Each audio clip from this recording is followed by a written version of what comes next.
Hey everybody, it's Tripl-L coming back finally for Hero Academia chapter. I think we're at 350. I'm pretty sure we're on 350. I got 350 in front of me. Hey everyone, so I was busy, I was away, internet was not super great and I didn't really have time to record, so we are here now. Thank you all for waiting. I assume that only the diehards are going to be here to talk about the chapter. I'm really happy there's no chapter this week because it just made things easier for my schedule. I apologize for everyone that's waiting. But yeah. Chapter 350. So, I'm going to tell you, I don't think I'm going to make fun of Dabi that much. I do think I'm going to make fun of All for One, but I don't think I'm going to make fun of Dabi. The chapter itself, I think there's a lot of cool things going on in it. I think that the author did a lot of interesting things as well. There's some choices here that are competent. I think there's some choices here that are also quite clever. I'm sorry, I'm just catching my breath. I just came back from running around. Okay, so, chapter 350. I'm just trying to think, how do I really want to go into this? There's probably two big points in my head right now. One of them revolves around Dabi, and the other one revolves around All for One. So let's start with Dabi, and I want to start off by saying, hey Jason. Jason is one of the commenters. Jason had the thought that Dabi and the Doctor knew each other from before. Me personally, I kind of was hoping that it wasn't the case. I was kind of hoping for the servant of the Endeavor household to be involved. Might still be involved in all honesty, because, Dabi does end up going back to the Endeavor household. But props to Jason and to pretty much everyone else that said that he and the Doctor knew each other. I do want to point out that even with Jason's idea there was a little twist here where it was more like Dabi knew of the Doctor, but didn't actually know him, and the two kind of reconnected as we saw in the chapter. So I did appreciate that little twist there, because for the people who were kind of going for that, I don't think they went to that degree of the twist of actually they never directly met. Dabi just inferred, which is good on Dabi for that one. Anyway, on the Dabi point, I was looking at the comments in Viz, and it's actually always so interesting how people don't remember material. Because some people were just asking very obvious questions that we've known since the day we had the first Dabi flashback. And this is just one of those spots where we're 350 chapters in, but it would be nice to be able to reread these chapters. Just because little details do get missed. And I do remember how on live streams we were talking about people flat out forgot that Izuku flat out said that a certain kind of intention does not trigger danger sense. And it's just a little bit unfortunate, especially when you're getting into this kind of stuff. The little details do matter. So it's unfortunate when you see other fans aren't paying attention to the degree that, well, they should. But at the same time, 350 chapters, that's a lot. Anyway, going into the Dabi stuff, I felt that when it comes to that flashback, not the whole All for One angle in it, but Dabi and that moment of remorse that he shows, I thought that was really good. I was actually pretty into that. And then you see him breaking out and going back to the family. Now, the critical thing here, and there is a little bit of a tragedy here, is that Dabi did look remorseful, but ultimately he sees Endeavor. People were saying Dabi, yeah, we get it. This guy is suffering as much as you, but instead of seeing the suffering, you just see the replacement aspect. And what about your other family? You ultimately wanted to say apologies to your mom. You were gone for 3 years. A lot of people went into very rational responses. The problem is that Dabi fundamentally, or Toya fundamentally, was not a rational human in the same way that Endeavor is not a rational human, at least, in this era. The most critical thing here is that if you went into this thinking that Dabi had to be rational, that just doesn't make sense. Because if Dabi was rational, he would never have ended up burning himself alive. That just wouldn't happen. So what you ultimately see here, and this is what the authors concocted, right? First off, it's insanity. The moment that insanity gets brought into a plot, rationality cannot be applied. You can't say logic is what should be guiding Dabi when insanity has been applied. And I say insanity kind of loosely. It just pretty much means Dabi has a very particular mindset. In this case, Dabi's extremely vulnerable to seeing anything with his father.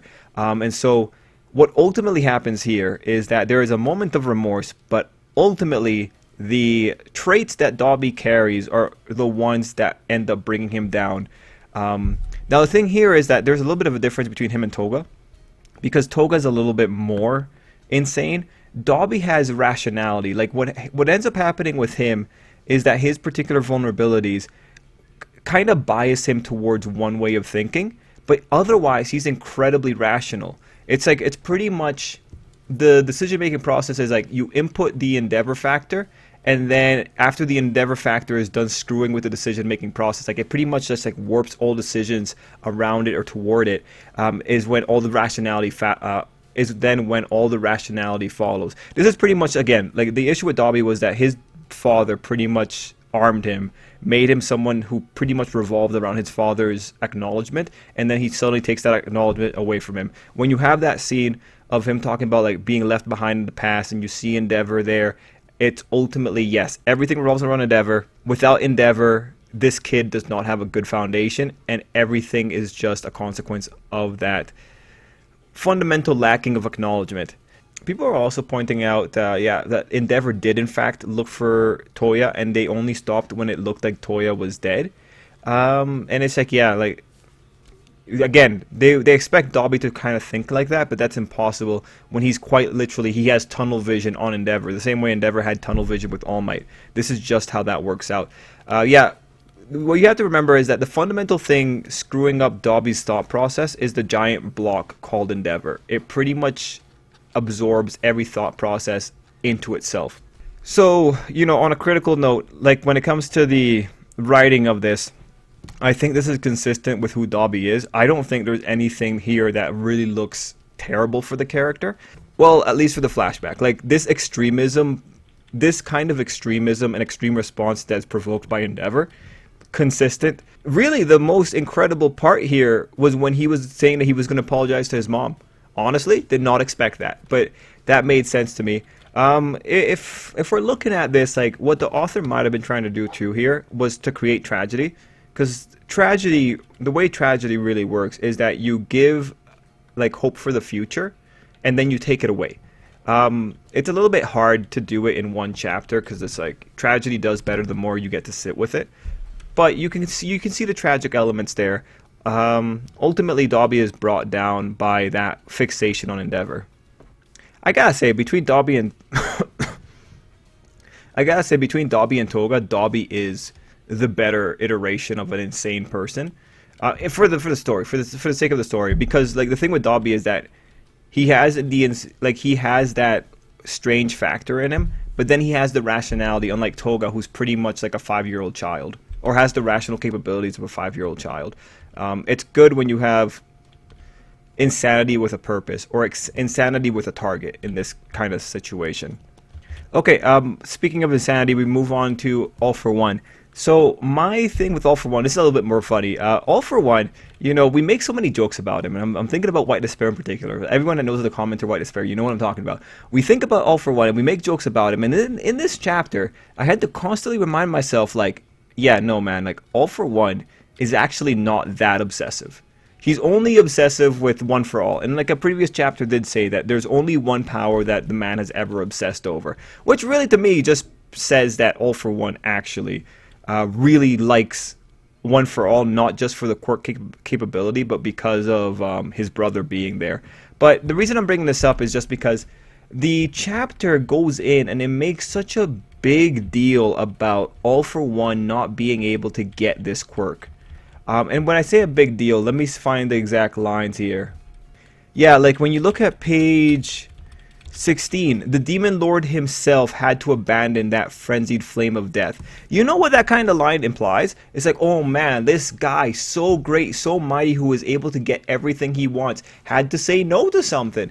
And it's like, things like that try and build up this image of All for One wanting every quirk, but when in reality, like, that hasn't been the case.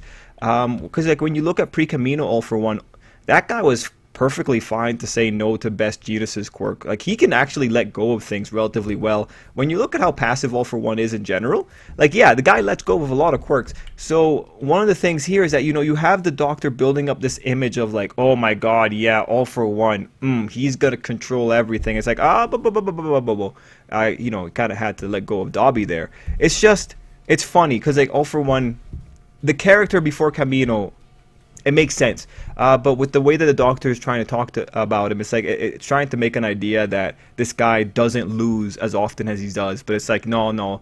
All for One is not as cool as the doctor thinks he... Actually, now I'm talking about it, this actually might be really consistent with the doctor, because the doctor is a zealot, so he 100% would be talking about All for One.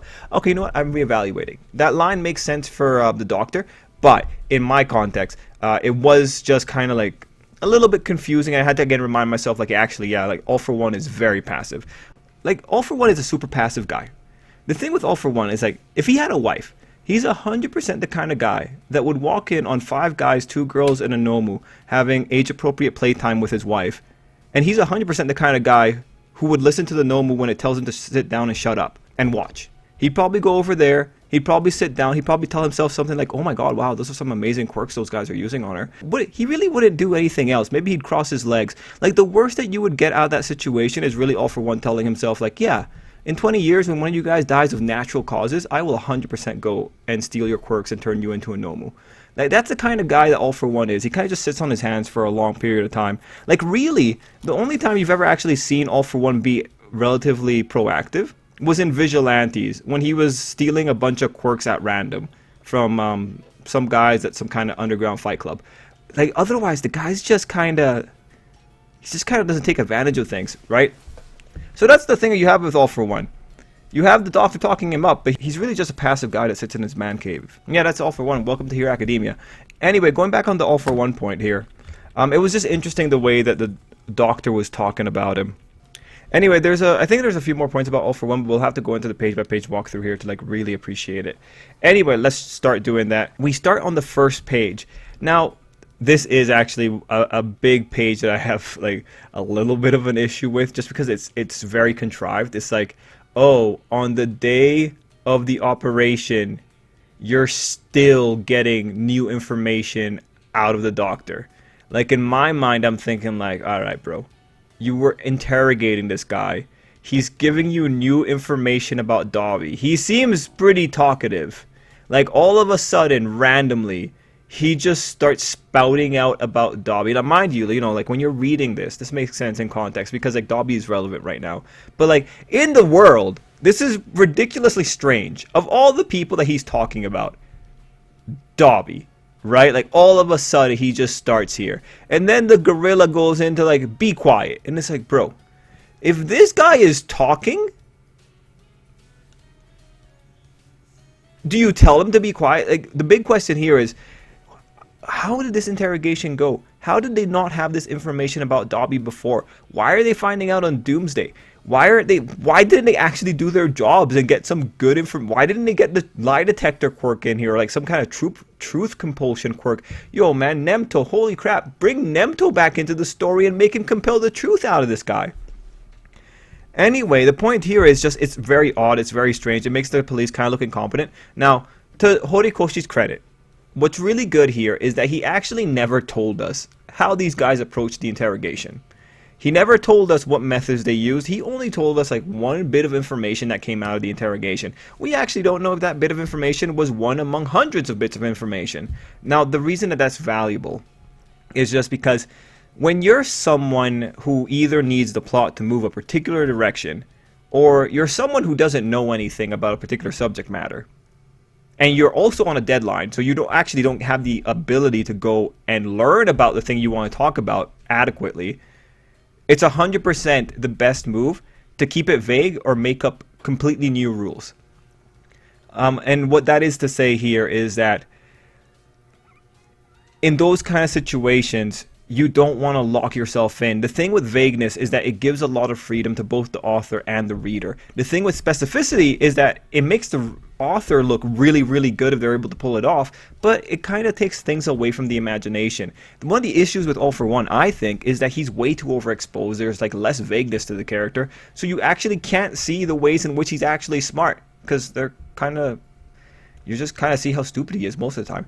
But in this situation, the good thing for the author here is that because he didn't explain how the interrogation went down, he now will have hundreds of thousands of fans who will 100% make up excuses for why something reasonable didn't occur. And in his defense, it's very likely that there could have been a very reasonable interrogation process in the story, but they just missed it because Shigaraki, this beat up old man, actually is way more tight-lipped than he looks. I mean, like, he's most certainly not having a moment here where he's just becoming senile or just nostalgic. That's certainly not what it is. Like, like, this clearly is a tight-lipped man. But that's the kind of thing there. I'm pretty sure many of you could come up with reasons as to why this is happening on this particular day at this particular time, because a lot of you are probably more creative than an author who is on a really tight schedule. But yeah, that's just one of those little things here. Like, at the end of the day, you can criticize it, but there is enough possibility here. There's enough vagueness to come up with reasons for why this worked. And on the author's side, I really can't criticize it because this is just the intelligent thing to do. If Horikoshi had gone in there and actually explained the entire interrogation process, what they did, how they did it, what they were going for, what topics they covered, readers would 100% be able to eviscerate that. And that's the issue with specificity. It invites more evisceration from the readers, or more scrutiny. I shouldn't be saying evisceration. It invites more scrutiny. Another thing, it's interesting how, I'm just reading it now, it's interesting how Shigaraki can tell there's less guards today. I guess these places are not very soundproof. Like, why are you letting him listen into all your operations? Like, okay, whatever, doesn't matter. The point is, this is happening because the story needs to happen. Now, one thing I want to say about this page at the bottom is, like, that part about all the paper today, that's why we saw it out, twisted raw material burned into this world. The idea that these guys were looking for raw material, that's compliant with, like, Vigilantes. Vigilantes suggested that, yeah, All for One was looking for other situations or other people that he could mold into something, right? So I'm actually pretty happy with that. I kind of like that is agreeable with Vigilantes and the idea that All for One was involved in more stuff. Now, page 2 is very important, not for the art. The art's whatever. Warped seeds that could serve as his vessel. White Despair, this is a comment I'm referring to. So me and White Despair talk a lot about whether or not the Doctor knows that All for One wanted to hijack Shigaraki's body. When I see warped seeds that could serve as his vessel, I don't think he's talking about, like, the All for One quirk having a vessel. I think it just flat out means All for One's vessel. So I'm very happy to see that line. That's how I'm interpreting it. The Doctor knows that All for One wanted to get inside of a little boy's body and take over that body. Anyway, page 3. Wonderful image, very gruesome. We see Toya running and he's going into a river. That was pretty worthwhile. And then we have page 4 where we see All for One approaching the boy. So at this moment, I do want to point out chapter, I think it's 335. In this chapter, we see this person return Shigaraki. And ultimately, I mean, like, well-dressed man wearing a hat. This is kind of critical. The thing is, with the Shigaraki situation, there is no doubt in my mind. All for One was watching Shigaraki from a very young age. Honestly, I kind of question how All for One shows up in this forest so quickly. But All for One was watching Shigaraki from a very, very young age. The only real question is whether or not All for One tampered with Shigaraki before the things go down in his family. But the guy was watching him. This kind of thing, when I see it here, just makes that feel more correct. Again, though, the big question with Shigaraki and All for One isn't whether or not All for One was watching him, because that's obvious. It's whether or not All for One tampered with him. Okay, so we move on to page 5 where we see Dabi. He's in a nice little nursery. It's pretty much one of the Doctor's underground kindergartens. We see that the kids in there are actually really nice. I don't really see twisted vessels here. I don't see warped seeds, so I'm assuming that those kids are probably just going to end up becoming Nomu. It's a really cute place otherwise. Page 6 reveals that Dabi was there for a very long time, 3 years, and that he also noticed a change in his voice. I do wonder if the voice box thing is like, is that puberty or is that damage that they're trying to talk about? There might be both. Also, the girl called for the Doctor, but it seems that the Doctor is the sunflower guy. There's probably multiple doctors. Page 7 is the page where we see that Dabi remorse. Again, this was one of the most surprising things, but I actually really liked it. This feels correct to me. Very happy to see it here. I kind of wish that he could have kept this remorse all the way through, because that would have changed things slightly, but you know, what can you do? Now, next we go into page 8, where we have Toya pretty much talking to the voice in the computer. I don't think it's Yujiko speaking. I really think that's All for One. Just like with the rhetoric, the specific speech pattern, it looks like All for One's. Especially that part about allow me to raise you. I don't think it'd be the doctor saying that. I think it'd be All for One. Regardless, though, we just find out what ended up happening. It's cool to know that there's regenerative tissue that was used. It's good to know that they failed to restore his flames to their full glory. So that's pretty interesting. I would like to think that the flames that we see now are the full power flames. I'm not really sure like how exactly you would restore flames to their glory. Like, what part of Dabi's body is the one that allows the flames to... It's just, I kind of... This is actually where I question how the quirk physiology works here. Anyway, here you see the first signs of, like, that obsession and fixation on Endeavor popping up with him saying he's not getting trained by anyone else. Okay, so page 10 is a critical page because this is the one that builds into that image of, like, this was such a big deal for All for One. In that first panel... You have this saying like, oh yeah, Endeavor was so terrible that the man who was known for absolute control, couldn't mess with the guy's obsession with his father. Like the father complex was so prominent that even All for One couldn't touch it. So this is an important distinction, and we'll talk more about this distinction later because it does a lot for the story. When you have a character who is built up as like one of the main final villains, and you have this other boy who is built as like a sort of exception, as someone that the Demon King couldn't get under control, it creates an image for Dabi specifically. Also, this kind of makes like the whole situation with Endeavor significantly worse.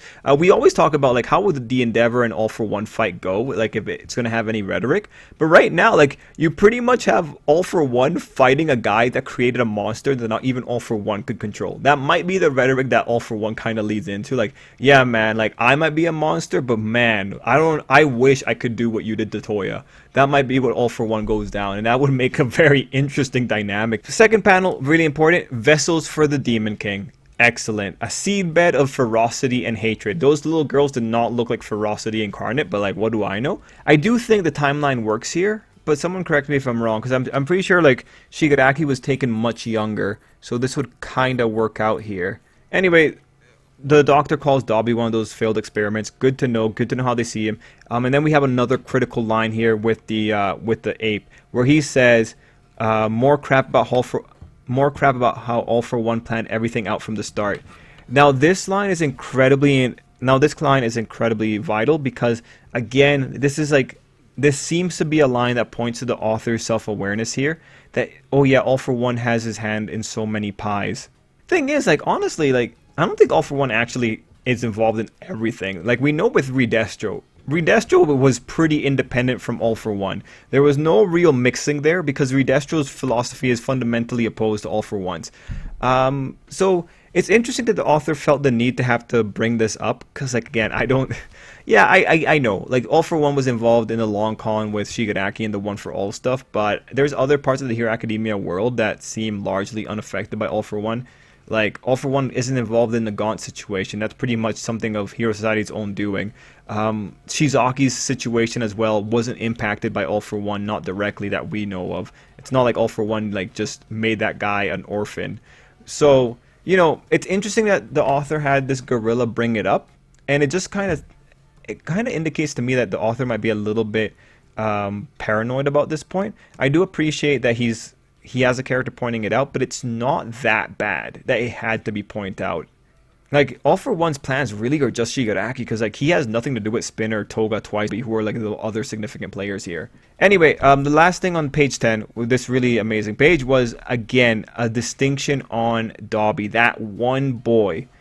Because this boy was so uncontrollable, could not be swayed, he is dangerous.